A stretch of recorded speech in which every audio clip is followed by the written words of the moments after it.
जय हिंद साथियों, स्वागत है आपका self study classes with Sumit Jain YouTube channel और दोस्तों ऐप में। दोस्तों बहुत सारे स्टूडेंट को ऐप डाउनलोड नहीं करते बन रहा है या फिर कर भी लिया है तो कोर्स भी नहीं देख पा रहे हैं।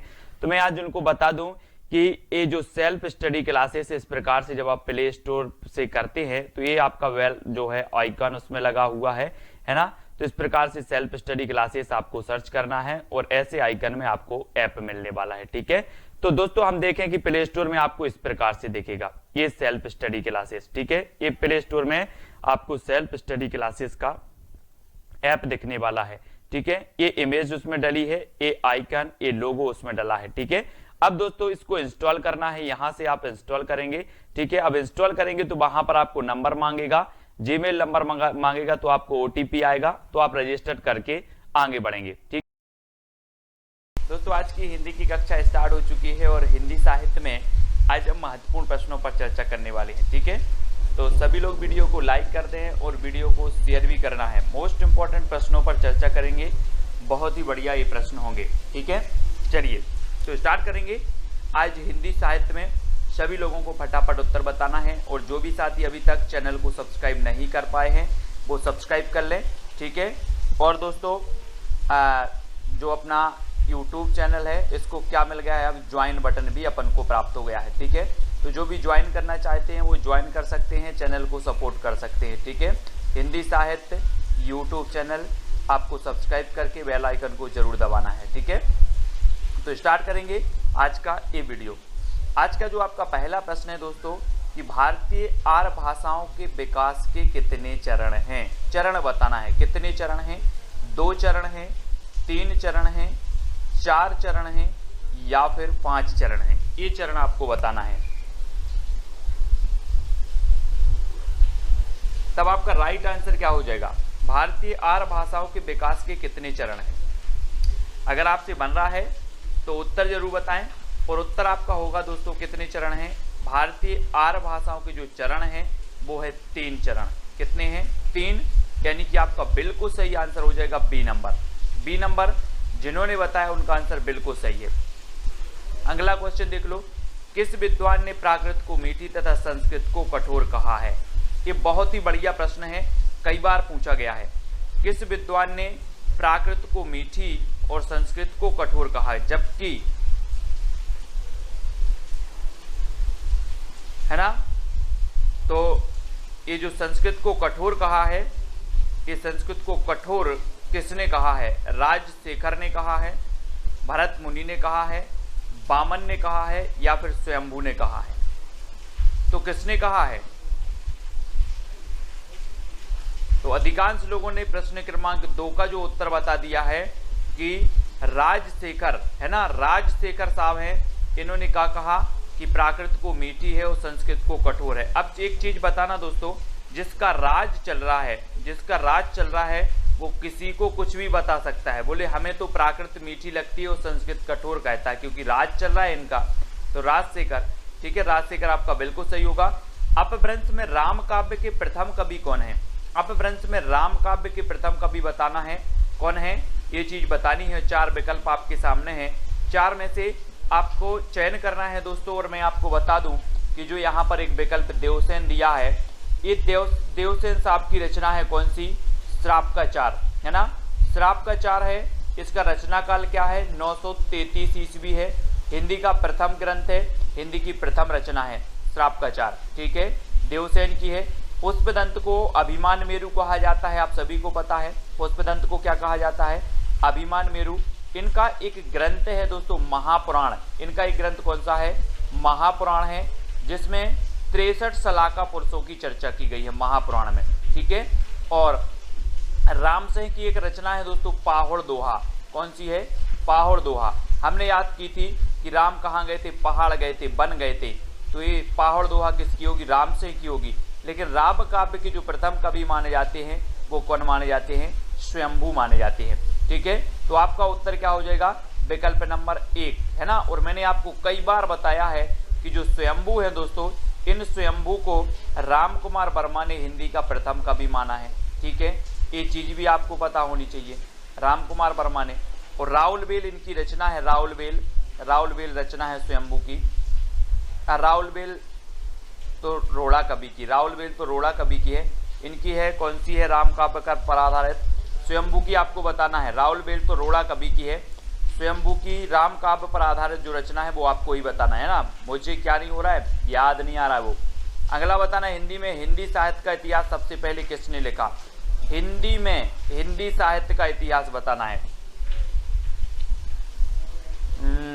जल्दी बताओ, हिंदी में हिंदी साहित्य। अब यहाँ पर कंफ्यूज नहीं होना, बहुत सारे लोग कंफ्यूज होकर गलत क्वेश्चन कर देते हैं। क्या करते हैं, हिंदी में हिंदी साहित्य आप बोल देते हो कि हिंदी साहित्य का सबसे पहले इतिहास किसने लिखा, तो आप लगा देते हो गारसादा तासी।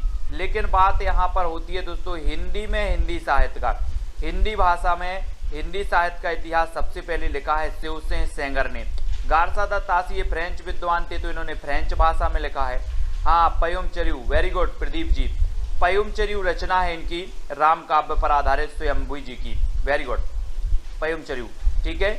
और हिंदी साहित्य का इतिहास सबसे पहले हिंदी में लिखा शिवसेन सेंगर ने, सबसे पहले हिंदी साहित्य का इतिहास लिखा गारसादा तासी ने, सबसे पहले हिंदी साहित्य में काल विभाजन का प्रयोग किया गया तो the modern vernacular literature of Hindustan जो कि ग्रियर्सन की कृति है।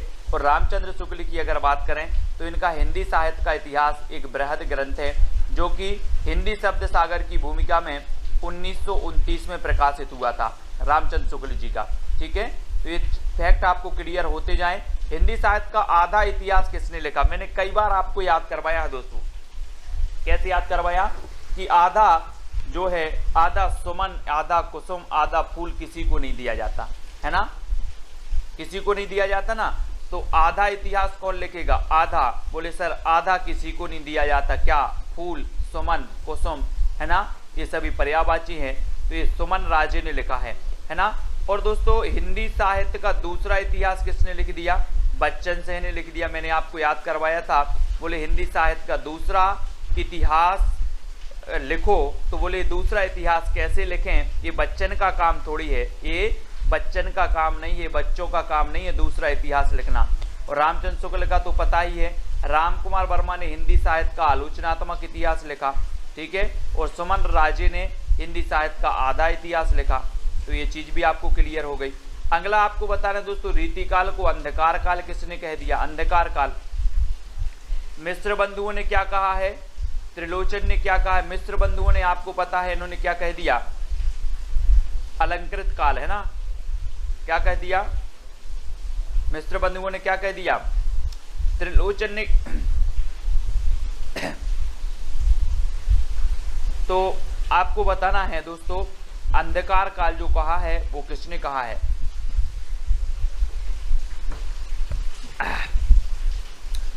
और अंधकार काल कहा किसने, त्रिलोचन साहब ने। बी नंबर आपका बिल्कुल सही हो जाएगा, ये रीति काल को, ठीक है, हाँ बी नंबर सही होगा। अगला बताओ, हिंदी साहित्य का संक्षिप्त इतिहास के लेखक कौन है। हिंदी साहित्य के संक्षिप्त इतिहास विश्वनाथ त्रिपाठी हैं या फिर रामचंद्र शुक्ल हैं, बच्चन से हैं या हजारी प्रसाद द्विवेदी हैं, कौन है। हाँ, मिश्र बंधुओं ने अलंकृत काल कहा है, वेरी गुड। और संक्षिप्त, आप लोग संक्षिप्त के चक्कर में पड़े रहते हो कि बोले सर हिंदी साहित्य संक्षिप्त में पढ़ा दो। जो विश्व के लोग विश्व भर में क्या है संक्षिप्त पर पढ़े रहते हो, यार विस्तृत कौन पढ़े, संक्षिप्त पढ़ लो, संक्षिप्त, है ना। तो विश्वनाथ त्रिपाठी संक्षिप्त इतिहास लिखा है इन्होंने हिंदी साहित्य का। हिंदी साहित्य का उद्भव, हिंदी साहित्य का आदिकाल, हिंदी साहित्य की भूमिका, ये सब हजारी प्रसाद द्विवेदी ने लिखी हैं। बच्चन सिंह ने तो बता दिया कि हिंदी साहित्य का दूसरा इतिहास लिख दिया। रामचंद्र शुक्ल ने हिंदी साहित्य का इतिहास लिखा है हिंदी शब्द सागर की भूमिका में, है ना। तो ये चीज भी आपको याद रखनी है। और ये नंबर आपका विश्वनाथ त्रिपाठी बिल्कुल सही हो जाएगा। हिंदी की पहली कहानी लेखिका का नाम क्या है दोस्तों, हिंदी की पहली कहानी लेखिका का नाम बताना है। बंग महिला हैं, चित्रा मुदगल हैं, जानकी देवी बजाज हैं या फिर कौशल्या वैसंत्री हैं। हमने एक रचना, एक आपकी आत्मकथा याद करवाई थी, दोहरा अभिशाप। दोहरा अभिशाप किसको मिला, कौशल्या को मिला दोहरा अभिशाप, कौशल्या वैसंत्री, है ना। और जानकी देवी बजाज ने क्या की, अपनी गाड़ी, अपनी जीवन यात्रा, है ना, मेरी जीवन यात्रा जो है बजाज गाड़ी से स्टार्ट की थी जानकी देवी बजाज ने। और पहली कहानी लेखिका मानी जाती है बंग महिला। बंग महिला यानी कि राजा बाला घोष, है ना, ये नंबर आपका बिल्कुल सही हो जाएगा। इनका उपनाम है बंग महिला, तो ये नंबर बिल्कुल सही है। अगला बताना है प्रेमचंद के किस उपन्यास का पात्र सूरदास है। प्रेमचंद का उस उपन्यास का पात्र बताना, ये क्वेश्चन पूछा भी गया है। प्रश्न क्रमांक 9, रंगभूमि का है, निर्मला का है, कर्मभूमि का है या फिर सेवा सदन का है। किसका पात्र है सूरदास। और सूरदास की जब भी बात आती है तो हम सूरदास जी के बारे में पढ़ते हैं दोस्तों कि सूरदास जी वात्सल्य के चतेरे कवि कहा जाते हैं। सूर सागर, सूर सारावली, सूर साहित्य लहरी, है ना, इनकी रचनाएं हैं। सूरदास के गुरु का नाम था वल्लभाचार्य और वल्लभाचार्य के शिष्यों में अष्टछाप में सबसे श्रेष्ठ माने जाते हैं तो सूरदास माने जाते हैं, है ना। और इनके जो सूरदास जी हैं वो रंगभूमि के पात्र हैं सूरदास जी, ठीक है। सूरदास हैं रंगभूमि उपन्यास के पात्र हैं। रंगभूमि, निर्मला, कर्मभूमि, सेवा सदन, है ना, ये सभी जो हैं वो किसके हैं दोस्तों, ये सभी प्रेमचंद जी के हैं। और एक उपन्यास आपको हमेशा याद रहता है कि अधूरा रह गया मंगलसूत्र, प्रेमचंद जी का मंगलसूत्र अधूरा रह गया, ठीक है। बहुत सारे लोगों के रह जाते हैं दोस्तों मंगलसूत्र अधूरे, जो प्रेम करते हैं, है ना। ऐसे ही प्रेमचंद जी का भी मंगलसूत्र अधूरा रह गया। कौन सी रचना अवधि में नहीं है, कौन सी रचना अवधि में नहीं है। रामचरितमानस नहीं है ना। और बैराग संदीपनी, विनय पत्रिका या फिर पद्मावती, जसवंत जी, हाँ, बाल विकास की कक्षा अभी बंद हो गई है ना। कौन सी रचना अवधि में नहीं है, अवधि में नहीं है बतानी है। तो अवधि में कौन सी नहीं है दोस्तों, अवधि भाषा में। हमने आपको अवधि भाषा में जितनी रचनाएं हैं वो आपको बताई थी कि जहां पर राम आए वो अवधि भाषा में है ना। और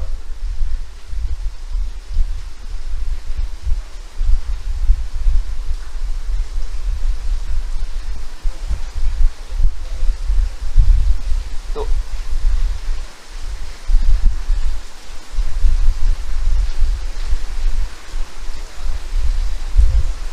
दोस्तों यहाँ पर जो गड़बड़ हो गया है कुछ, है ना। क्या गड़बड़ हो गया, रामचरितमानस भी आपकी अवधि में है, पद्मावत भी आपकी अवधि में है, ठीक है। लेकिन आपकी जो विनय पत्रिका और बैराग संदीपनी जो है ना, ये जो सी नंबर है और जो बी नंबर है ये तो ब्रज भाषा में है ना। तो विनय पत्रिका यहाँ पर हालांकि उत्तर दिया है सी नंबर विनय पत्रिका, ठीक है। तो विनय पत्रिका ब्रज में है, विनय, है ना, मंगल और राम आए। तो बैराग संदीपनी भी आपकी ब्रज भाषा में है ना, ब्रज में है। तो बी और सी ये दोनों ही आपके सही होंगे। ये अवधि में नहीं है, पद्मावत अवधि में है, रामचरितमानस भी अवधि में है, ठीक है। अगला बताना है आपको, सिद्धों ने किस भाषा शैली में रचनाएं की हैं। सिद्धों में संधा या फिर संध्या, संध या फिर, हाँ, हमारे पीछे क्वेश्चन दिखाई नहीं देते, संध्या। तो बताना है किस भाषा शैली में रचनाएं लिखी हैं सिद्धों ने।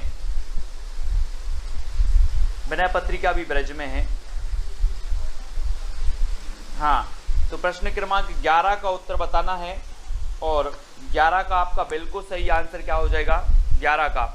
इन्होंने दोस्तों संधा भाषा, यहाँ पर संध भी नहीं है, संध्या भी नहीं है, संधा भी नहीं है, संधा सही होगा, संधा भाषा शैली में इन्होंने रचनाएं की हैं। किसने, सिद्धों ने, है ना। तो याद रख लेना, सिद्धों की संख्या कितनी बताई है, 84 बताई है ना। सरहपा क्या है, इसके प्रमुख है। सरहपा की एक रचना कौन सी है, दोहा कोश इनकी रचना है सरहपा जी की। और सरहपा को राहुल जी ने, यानी कि राहुल सांकृत्यायन ने हिंदी का प्रथम कवि माना है ना। तो ये चीज भी याद रखनी है। सिद्धों में डॉक्टर रामकुमार वर्मा ने संधि काल का समय क्या माना है। जी हाँ दोस्तों, बढ़िया ही प्रश्न है। रामकुमार वर्मा के बारे में मैं आपको हमेशा बताता हूँ कि रामकुमार वर्मा ने हिंदी साहित्य का आलोचनात्मक इतिहास लिखा, वो भी कैसा लिखा, अधूरा लिखा, है ना। हिंदी साहित्य का जो आलोचनात्मक इतिहास है ये अधूरा है दोस्तों, इसमें केवल भक्ति काल तक ही वर्णन मिलता है आलोचनात्मक इतिहास में, है ना। लेकिन जो राम कुमार वर्मा है, इन्होंने संधि काल का जो समय माना वो क्या मान लिया, संधि काल का। प्रश्न क्रमांक 12 का आंसर बताना है दोस्तों, और आपका बिल्कुल सही आंसर होगा 750 से 1000 का जो काल है इन्होंने संधि काल माना, और संधि काल के बाद इन्होंने चारण काल माना, चारण, है ना, चारण काल। तो आपको याद रख लेना है, हिंदी साहित्य के आदि काल को चारण काल किसने कहा है, ऐसा क्वेश्चन आता है तो चारण काल अपने ग्रियर्सन साहब ने भी कहा है और इन्हीं राम कुमार वर्मा जी ने भी कहा है। 750 से 1000 का काल इन्होंने संधि काल माना है राम कुमार वर्मा जी ने, ठीक है। तो ये नंबर आपका बिल्कुल सही हो जाएगा, ठीक है।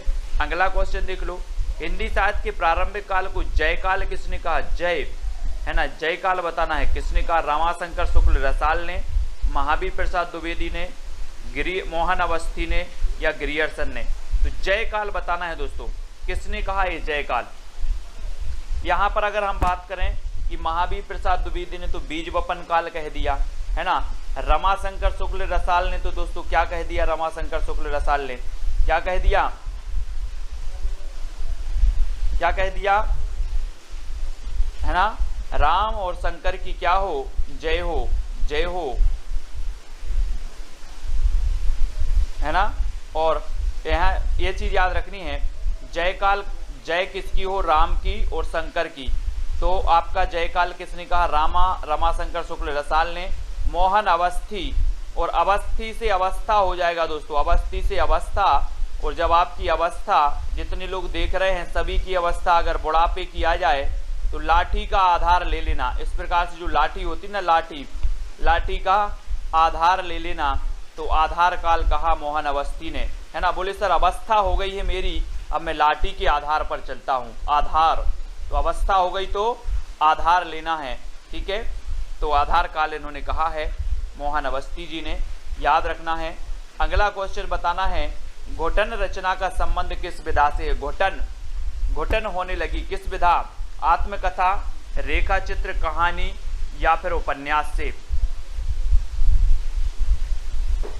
तो आत्मकथा भी आपने पढ़ी है, हिंदी की प्रथम आत्मकथा हम पढ़ते अर्धकथानक, अर्धकथानक बनारसी दास जैन की, ठीक है। और अर्धकथा हम पढ़ते हैं नगेंद्र की आत्मकथा, है ना। आत्मकथा हम नगेंद्र की पढ़ते हैं, अर्धकथा, और अर्धकथानक हम पढ़ लेते हैं किसकी, अर्धकथानक बनारसी दास जैन की, है ना। तो ये चीज भी आपको याद रखनी है। और जो घोटन रचना है ये किसकी है, आत्मकथा है, आत्मकथा की है ये, है ना। और 1 नंबर आपका बिल्कुल सही हो जाएगा, ठीक है। हाँ, मोहन का आधार कार्ड, मोहन का आधार कार्ड तो Aadhaar card, very good, very good. Om Prakash Valmiki, है ना, ओम प्रकाश वाल्मीकि, वाल्मीकि है, ये नंबर आपका बिल्कुल सही हो जाएगा, वेरी गुड। परवेज कुरैशी जी, ये ओम प्रकाश वाल्मीकि की क्या है, आत्मकथा है ना, घोटन। अगला देखो, गर्दिश के दिन, बहुत ही कई बार मैंने आपको बताया है कि ये गर्दिश के दिन ये आत्मकथा है, किसकी है, कितने पाकिस्तान, आपको पता है कितने पाकिस्तान एक रचना लिखी है, किसने लिखी है, किसने लिखी, कितने पाकिस्तान, कितने पाकिस्तान, मैंने आपको याद करवाया था। बोले सर पाकिस्तान कितने हैं,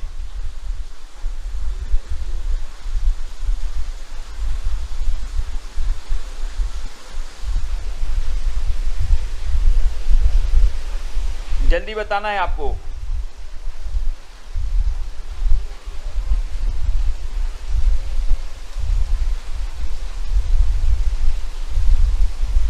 गर्दिश के दिन आत्मकथा बताना है।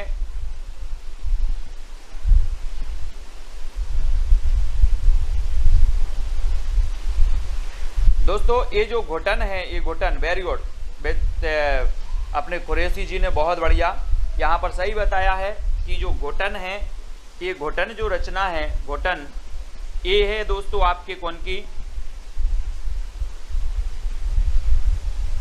बहुत बढ़िया तरीके से बताया है अपने कुरैशी जी ने, बहुत बढ़िया, धन्यवाद, है ना।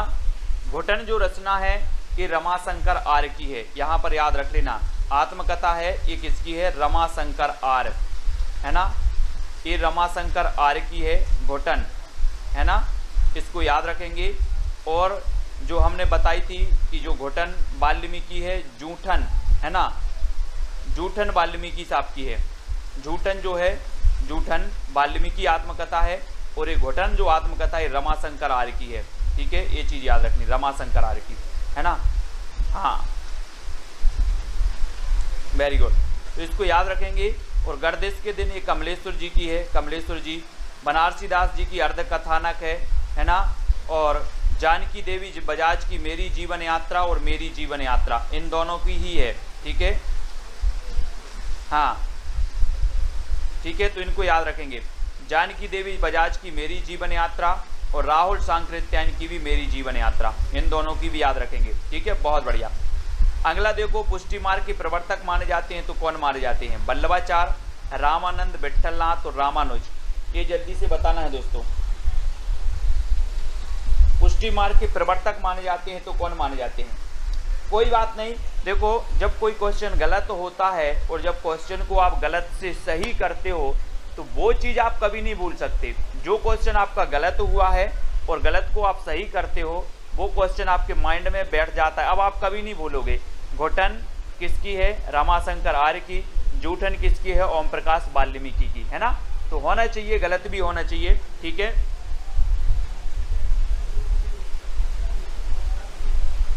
ठीक है, तो ये चीज भी आपको याद रखनी है।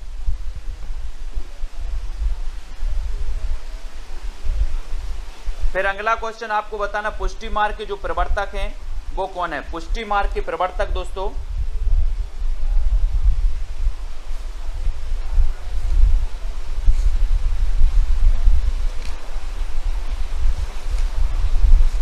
पुष्टि मार्ग के सभी लोग प्रवर्तक बताएंगे, सभी लोगों को पता है। और पुष्टि मार्ग के जो प्रवर्तक माने जाते हैं वो कौन माने जाते हैं? वल्लभाचार्य, है ना।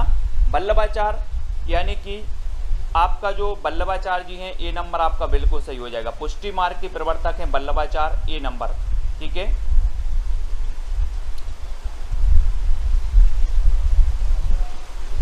ना। अष्टछाप की स्थापना की थी 1565 में। नेक्स्ट बताना, हिंदी के किस साहित्यकार को सर्वप्रथम ज्ञानपीठ पुरस्कार मिला है? मैंने ज्ञानपीठ पुरस्कार से संबंधित जो रचनाएं हैं वो सारी करवाई हैं, ज्ञानपीठ पुरस्कार से संबंधित, है ना।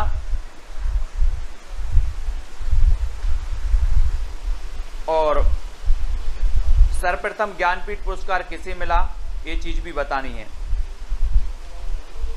तो दोस्तों हम जब ज्ञानपीठ पुरस्कार पढ़ते हैं तो सर्वप्रथम हिंदी में जो ज्ञानपीठ पुरस्कार मिला वो 1968 में मिला चिदम्बरा के लिए सुमित्रानंदन पंत को, है ना। 72 में अपने दिनकर जी को मिल गया उर्वशी, है ना। कैसे याद किया था कि दिन में बसी, दिन में उर्वशी, दिन में उर्वशी तो दिनकर, और 72 साल की हो गई उर्वशी, है ना। उर्वशी महादेवी वर्मा जी की यामा, यामा के लिए मिला यानी 1982 में। ठीक है, और अज्ञेय के लिए मिला 1978 में मिल गया इन्हें। ठीक है, तो इनको सभी को याद रखना है। ये जो अपने ज्ञानपीठ पुरस्कार वाली रचनाएं थे, जो साहित्यकार थे, वो भी आज की वीडियो में ही अपन ने याद किए हैं, है ना। तो ये तो सभी को याद हैं। शब्दार्थ शरीरम तावत्य काव्यम, ये परिभाषा किसने दी है? शब्दार्थ शरीरम तावत्य काव्यम, है ना। चिड़िया ने चीऊ किया, हाँ चीऊ किया। तो भामह, बामन, मम्मट, आनंदवर्धन। तो शब्दार्थ शरीरम तावत्य काव्यम, ये जो परिभाषा दी है वो किसने दी है? और आपका बिल्कुल सही आंसर होगा। मैं आपको बता दूं दोस्तों, रीति संप्रदाय के प्रवर्तक कौन माने जाते हैं? बामन। ध्वनि संप्रदाय के जो प्रवर्तक माने जाते हैं वो आनंदवर्धन माने जाते हैं, और भामह माने जाते हैं अलंकार संप्रदाय के प्रवर्तक। ठीक है, और शब्दार्थ शरीरम तावत्य काव्यम, शब्दार्थ शरीरम तावत्य काव्यम आनंदवर्धन, है ना। और दोस्तों कोई अच्छी सी ध्वनि आपके शरीर में सुन जाए, आपके शरीर आपको सुन जाए तो आपके शरीर को क्या आ जाता है? आनंद आ जाता है शरीर को। तो यहाँ पर शरीरम, शब्दार्थ शरीरम तावत्य काव्यम, कोई अच्छे से शब्द बोल दें, शरीर में आनंद आ जाता है ना। आनंद आ जाता, आनंद की अनुभूति हो जाती है।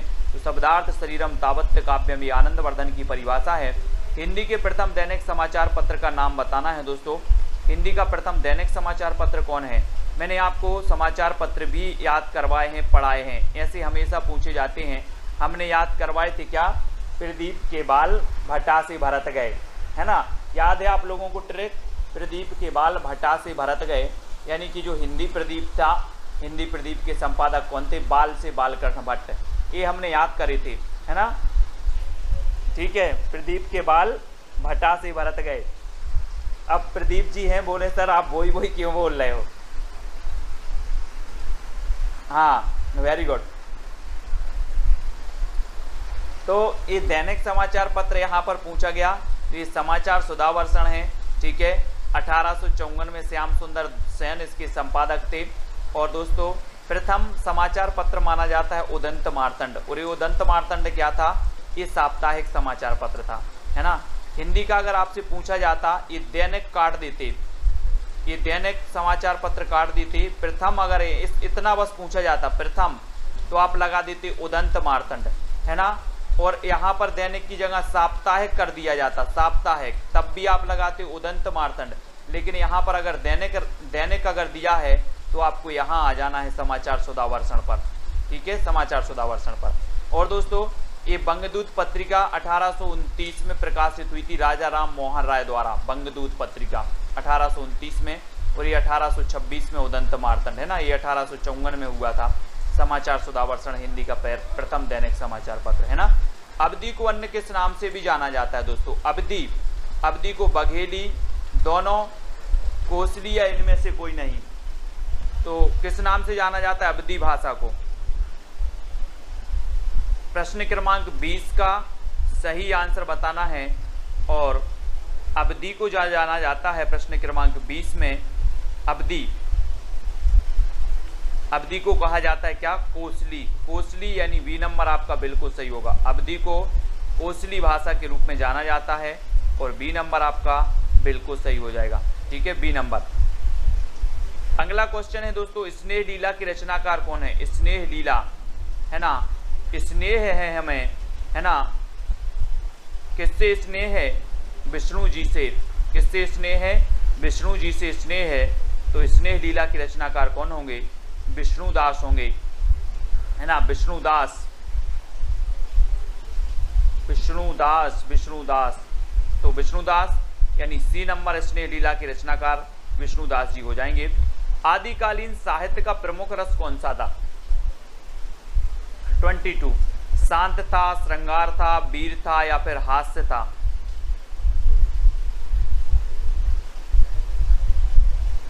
आदिकालीन साहित्य का प्रमुख रस कौन सा था?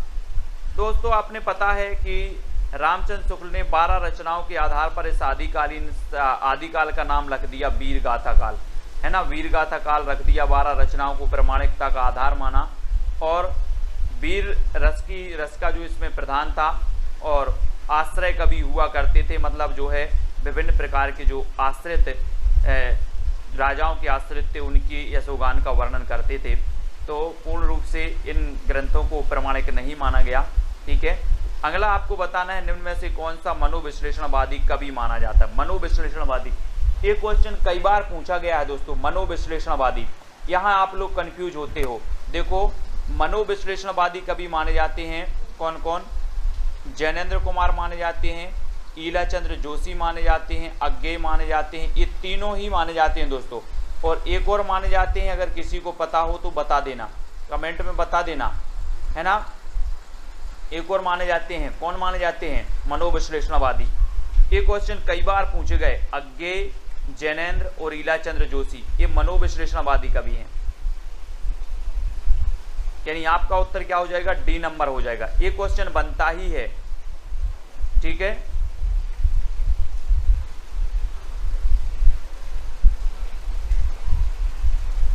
डॉक्टर देवराज, है ना, डॉक्टर देवराज जो हैं वो भी माने जाते हैं, डॉक्टर देवराज, ठीक है, याद रख लेंगे, वेरी गुड। परवेज खुरैशी जी, डॉक्टर देवराज भी मनोविश्लेषणवादी माने जाते हैं ना, तो ये चीज भी आपको याद रखनी है, बहुत बढ़िया।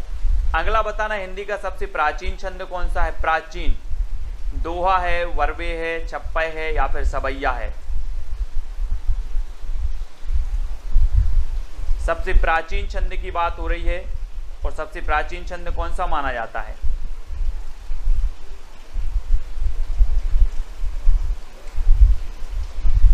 तब आपका बिल्कुल सही आंसर होगा दोस्तों कि छंद माना जाता है प्राचीन दोहा। दोहा माना जाता है, यानी कि ये नंबर आपका दोहा बिल्कुल सही हो जाएगा। ठीक है, दोहा प्राचीन छंद है। और दोहा में आप पढ़ते हैं ना 13-11। निम्न में से कौन सा तार सप्तक का कवि नहीं है? तार सप्तक है ना, 4 तार सप्तक प्रकाशित हुए दोस्तों। और तार सप्तक मैंने याद भी करवाए थे, तार सप्तक के कवि याद करवाए थे, है ना। तार सप्तक की बहुत सारी चीज़ें आपको ट्रिक बताई थी, और नेक्स्ट वीडियो भी मैं बताने वाला हूँ तार सप्तक के कवि।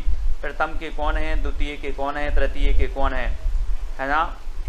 नेमी मुक्त भारत की प्रभा गिरी राम की आज्ञा से, कोड है एक तार सप्तक का, नेमी मुक्त भारत की प्रभा गिरी राम की आज्ञा से।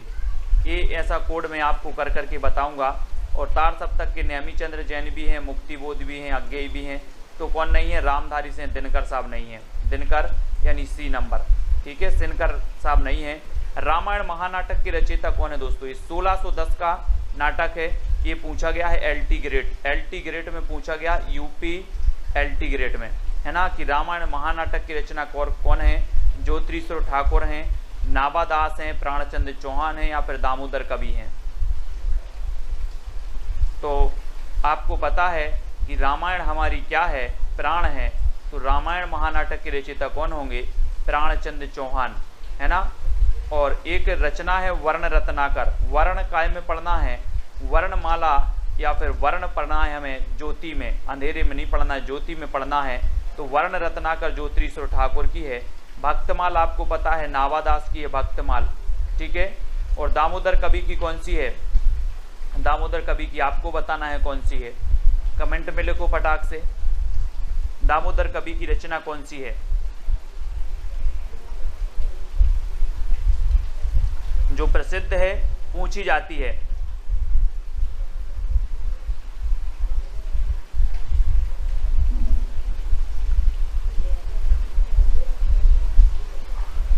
जल्दी से बताओ कौन सी है दामोदर कवि की रचना, कमेंट में आपको लिख देना है। और अगले प्रश्न की ओर बढ़ जाते हैं। अगला है दोस्तों, कबीर की भाषा को सादुक्कड़ी किसने कहा है? सादुक्कड़ी, हाँ वेरी गुड परवेज जी। उक्ति व्यक्ति प्रकरण, है ना, उक्ति व्यक्ति प्रकरण। उक्ति व्यक्ति प्रकरण किसकी है? दामोदर, पंडित दामोदर शर्मा की है, ठीक है, वेरी गुड। उक्ति व्यक्ति प्रकरण है ना, SG राकेश जी। अब सादुक्कड़ी, कबीर की भाषा को सादुक्कड़ी किसने कहा? सादुक्कड़ी, सादुक्कड़ी बताना है। एक दोस्तों आपने पढ़ा था पंचमेल खिचड़ी। पंचमेल खिचड़ी बोले दोस्तों, जब पंचमेल खिचड़ी बनेगी तो पंचमेल खिचड़ी विभिन्न प्रकार के मेल किया जाएगा तो ये कैसी होगी? सुंदर होगी। कैसी होगी? सुंदर होगी। तो श्याम सुंदर ने कहा था, क्या कहा था? पंचमेल खिचड़ी कहा था। लेकिन सादुक्कड़ी किसने कहा था? तो सादुक्कड़ी कहा था किसने? शुक्ल जी ने, है ना, शुक्ल जी ने। और हजारी प्रसाद द्विवेदी ने क्या कहा था? वाणी का डिक्टेटर। कबीर को वाणी का डिक्टेटर कहा द्विवेदी जी ने, है ना। रामचंद्र शुक्ल जी ने सादुक्कड़ी कहा, पंचमेल खिचड़ी कहा श्याम सुंदर ने, ठीक है, श्याम सुंदर। तो कबीर की भाषा को फिर पूछ लिया गया पंचमेल खिचड़ी। तो पंचमेल खिचड़ी कैसी होगी? कैसी होगी पंचमेल खिचड़ी? सुंदर होगी, सुंदर, है ना। बोले सर बहुत सुंदर खिचड़ी थी पंचमेल खिचड़ी, है ना। तो श्याम सुंदर दास, बाबू श्याम सुंदर दास ने कह दिया कि ये जो कबीर दास की भाषा है ये तो पंचमेल खिचड़ी है, पंचमेल खिचड़ी, ठीक है। कौन द्विवेदी युग का कवि नहीं है दोस्तों? द्विवेदी युग का कवि कौन नहीं है? वियोगी हरि नहीं है, मैत्रीशरण गुप्त नहीं है, अंबिका दत्त व्यास हैं, या रामनरेश त्रिपाठी नहीं है, बताना है। द्विवेदी युग के आपको पता है कि जो द्विवेदी युग है दोस्तों, ये महावीर प्रसाद द्विवेदी जी के नाम पर इस युग का नाम पड़ गया द्विवेदी युग, है ना। और जब महावीर प्रसाद द्विवेदी की बात आती है तो ये 1903 में बन गए सरस्वती पत्रिका के संपादक, है ना। और 1920 तक जमे रहे सरस्वती पत्रिका में, है ना। और सरस्वती पत्रिका की जब बात आती है तो सरस्वती पत्रिका दोस्तों 1900 में जो है ये प्रकाशित हुई थी। और श्याम सुंदर जो थे वो क्या थे, इसके प्रथम संपादक थे। और दोस्तों इसके जो संस्थापक, संपादक और संस्थापक में बहुत कम कंफ्यूज हो जाता है सभी लोग में। और चिंतामणि जो घोष थे वो सरस्वती पत्रिका के क्या थे, संस्थापक थे। प्रथम संपादक थे श्याम सुंदर, और 1900 में ये प्रकाशित हुई थी, है ना, तो याद रख लेना है। और द्विवेदी युग का कवि कौन नहीं है, तो कौन नहीं है, अंबिका दत्त व्यास। ठीक है, ये अंबिका दत्त व्यास कौन से युग के हैं, तो ये भारतेंदु युग के हैं, भारतेंदु युग के हैं, है ना। वियोगी हरि हैं, मैथिशरण गुप्त भी हैं, रामनरेश त्रिपाठी भी हैं। ठीक है, तो इनको अपन याद रखेंगे। अगला बताना, अयोध्या से उपाध्याय हरिओद की प्रथम रचना कौन सी है दोस्तों। प्रथम रचना बताना है, कृष्ण शतक है, रस कलश है, प्रिय प्रवास है, या वैदेही वनवास है। तो 30 का आंसर ये कई बार पूछा गया है ना। और अयोध्या से उपाध्याय हरिओद की जब बात आती है दोस्तों, तो इनके बारे में हम पढ़ते हैं कि ठेठ हिंदी का ठाठ, अयोध्या से उपाध्याय हरिओद की कई बार पूछी गई है। ठेठ हिंदी का ठाठ, ठेठ हिंदी का ठाठ, ये रचना कई बार पूछी गई। और प्रिय प्रवास, प्रिय प्रवास तो आपको पता है कि जो प्रिय प्रवास है हिंदी खड़ी बोली का, खड़ी बोली का जो है प्रथम महाकाव्य माना जाता है प्रिय प्रवास। ठीक है, और अयोध्या से उपाध्याय हरिओद की ठेठ हिंदी का ठाठ बिल्कुल सही है। और इनकी जो प्रथम रचना मानी जाती है दोस्तों, वो मानी जाती है कौन सी, कृष्ण शतक, है ना, कृष्ण शतक। यानी कि आपका जो उत्तर है वो क्या हो जाएगा, 1 नंबर बिल्कुल सही होगा। जय हिंद साथियों, स्वागत है आपका self study classes with Sumit Jain YouTube channel और दोस्तों ऐप में। दोस्तों बहुत सारे स्टूडेंट को ऐप डाउनलोड नहीं करते बन रहा है, या फिर कर भी लिया है तो कोर्स भी नहीं देख पा रहे हैं। तो मैं आज उनको बता दूं कि ये जो सेल्फ स्टडी क्लासेस इस प्रकार से जब आप प्ले स्टोर से करते हैं तो ये आपका वेल जो है आइकन उसमें लगा हुआ है ना। तो इस प्रकार से सेल्फ स्टडी क्लासेस आपको सर्च करना है और ऐसे आइकन में आपको ऐप मिलने वाला है। ठीक है, तो दोस्तों हम देखें कि प्ले स्टोर में आपको इस प्रकार से दिखेगा ये सेल्फ स्टडी क्लासेस। ठीक है, ये प्ले स्टोर में आपको सेल्फ स्टडी क्लासेस का ऐप दिखने वाला है। ठीक है, ये इमेज उसमें डली है, ये आइकन, ये लोगो उसमें डला है। ठीक है, अब दोस्तों इसको इंस्टॉल करना है, यहां से आप इंस्टॉल करेंगे। ठीक है, अब इंस्टॉल करेंगे तो वहां पर आपको नंबर मांगेगा, जीमेल नंबर मांगेगा, तो आपको ओटीपी आएगा, तो आप रजिस्टर करके आगे बढ़ेंगे। ठीक।